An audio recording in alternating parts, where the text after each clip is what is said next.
नमस्कार, मैं हूं अखिलेश पांडे और आप देख रहे हैं सी न्यूज़ भारत। वक्त हो चुका है न्यूज़ आवर का। मुख्यमंत्री शिवराज सिंह चौहान ने बड़ी घोषणा की है। उन्होंने 3.5 एकड़ जमीन धर्मशाला के लिए दी है। मुख्यमंत्री ने कहा कि धर्मशाला के लिए जमीन मिल गई है। भारत सरकार की ओर से प्रधानमंत्री नरेंद्र मोदी से बात करके रक्षा विभाग ने 3.5 एकड़ जमीन आवंटित कर दी है। वहीं मुख्यमंत्री शिवराज सिंह चौहान ने आवंटन के पेपर समिति के अध्यक्ष को दिए। मुख्यमंत्री ने कहा कि अब महू स्मारक को मुख्यमंत्री तीर्थ दर्शन योजना में शामिल किया गया है।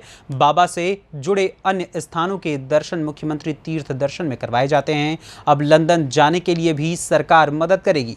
बाबा साहेब के लंदन के स्थान को सरकार ने खरीद लिया है। आपको बता दें कि मुख्यमंत्री शिवराज सिंह चौहान आज बाबा साहेब के चरणों में श्रद्धा सुमन अर्पित करने पहुंचे हुए थे। मुख्यमंत्री ने कहा कि हमको सौभाग्य मिला है, बीजेपी सरकार को स्मारक बनाने का ये अवसर मिला है, हमारे लिए गर्व की बात है। आज का दिन हम सबके लिए खुशी का दिन है। बाबा साहब की जयंती है, जन्मदिन है, लेकिन इसके साथ ही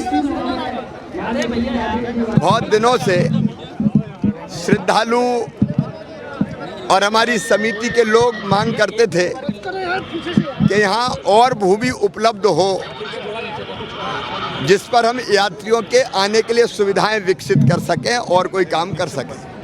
क्योंकि ये ज़मीन सारी सेना के पास है और इसलिए हम लोग कई वर्षों से ये प्रयास कर रहे थे कि कुछ ज़मीन सेना की एनओसी मिल जाए तो हमें यहाँ मिल जाए और हम बाकी काम धर्मशाला निर्माण से लेके बाकी काम कर सकें।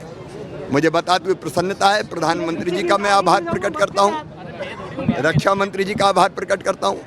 सेना ने हमको एनओसी दे दी और राज्य शासन के पास वो ज़मीन आई तो राज्य शासन ने उस ज़मीन को अब समिति को देने का फैसला कर लिया।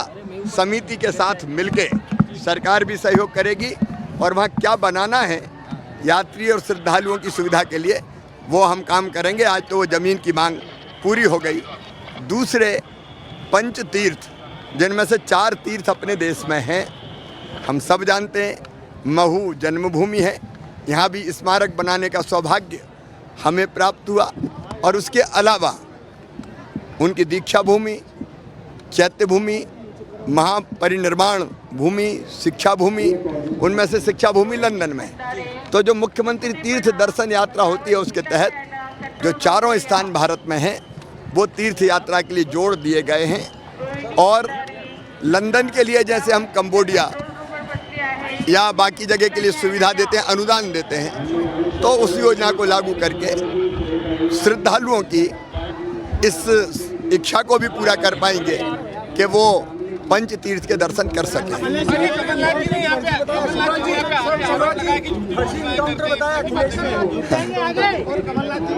देखो, मैं यहाँ राजनीतिक बात नहीं करना चाहता, लेकिन कमलनाथ और उनकी पार्टी संविधान की धज्जियाँ उड़ाने वाली है।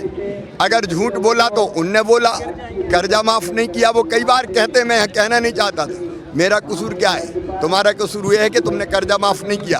तुम्हारा कसूर ये है कि 1000 रुपया मैंने बेगा भारिया शहरिया बहनों को दिया था, वो तुमने बंद कर दिया। तुम्हारा कसूर ये है कि मुख्यमंत्री कन्यादान में शादी करके भी पैसे नहीं दिए। कमलनाथ जी, आपका कसूर ये है कि गरीब बहनों को जन्म के पहले 4000 रुपया बेटा बेटी के और जन्म के बाद 12000 रुपया दे और कोई काम कर सके।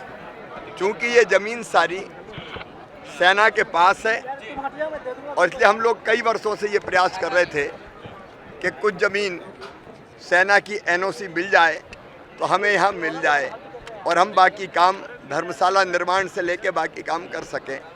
मुझे बताते हुए प्रसन्नता है। प्रधानमंत्री जी का मैं आभार प्रकट करता हूँ, रक्षा मंत्री जी का आभार प्रकट करता हूँ।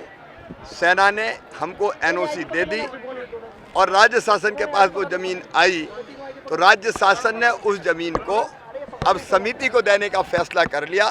समिति के साथ मिलके सरकार भी सहयोग करेगी और वहाँ क्या बनाना है यात्री और श्रद्धालुओं की सुविधा के लिए वो हम काम करेंगे। आज तो वो ज़मीन की मांग पूरी हो गई।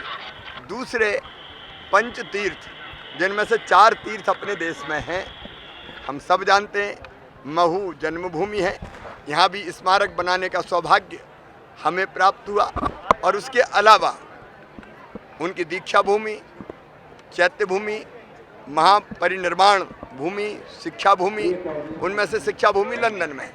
तो जो मुख्यमंत्री तीर्थ दर्शन यात्रा होती है उसके तहत जो चारों स्थान भारत में हैं वो तीर्थ यात्रा के लिए जोड़ दिए गए हैं।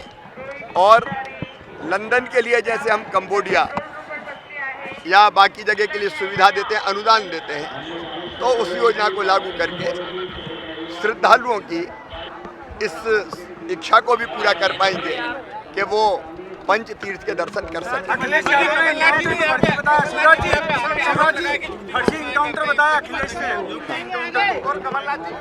देखो, मैं यहाँ राजनीतिक बात नहीं करना चाहता, लेकिन कमलनाथ और उनकी पार्टी संविधान की धज्जियां उड़ाने वाली है। अगर झूठ बोला तो उनने बोला, कर्जा माफ नहीं किया वो कई बार कहते, मैं कहना नहीं चाहता। मेरा कसूर क्या है? तुम्हारा कसूर ये है कि तुमने कर्जा माफ नहीं किया। तुम्हारा कसूर ये है कि 1000 रुपया मैंने बेगा भारिया शहरिया बहनों को दिया था, वो तुमने बंद कर दिया। तुम्हारा कसूर ये है कि मुख्यमंत्री कन्यादान में शादी करके भी पैसे नहीं दिए। कमलनाथ जी, आपका कसूर ये है कि गरीब बहनों को जन्म के पहले 4000 रुपया बेटा बेटी के और जन्म के बाद 12000 रुपया देते थे, वो तुमने बंद कर दिया। तुम्हारा कसूर ये है कि तुमने बेरोजगारी भत्ता नहीं दिया। तुम्हारा कसूर ये है कि मेरे नन्हे मुन्ने मासूम भांजे भांजियों को लैपटॉप तुमने देना बंद कर दिए। तुम्हारा कसूर ये है कि मध्य प्रदेश को तुमने भ्रष्टाचार का अड्डा बना दिया। अब कम से कम जन्मभूमि को तो छोड़ देते। मैं आज ये बात नहीं करना चाहता था, लेकिन अगर झूठ बोला तो कांग्रेस ने बोला। इंदौर से सी न्यूज़ संवाददाता सुरेश बैरागी की रिपोर्ट। फिलहाल इस खबर में बस इतना ही। देश दुनिया की तमाम खबरों के लिए देखते रहे सी न्यूज़ भारत। हर खबर आपके साथ, आपके हाथ।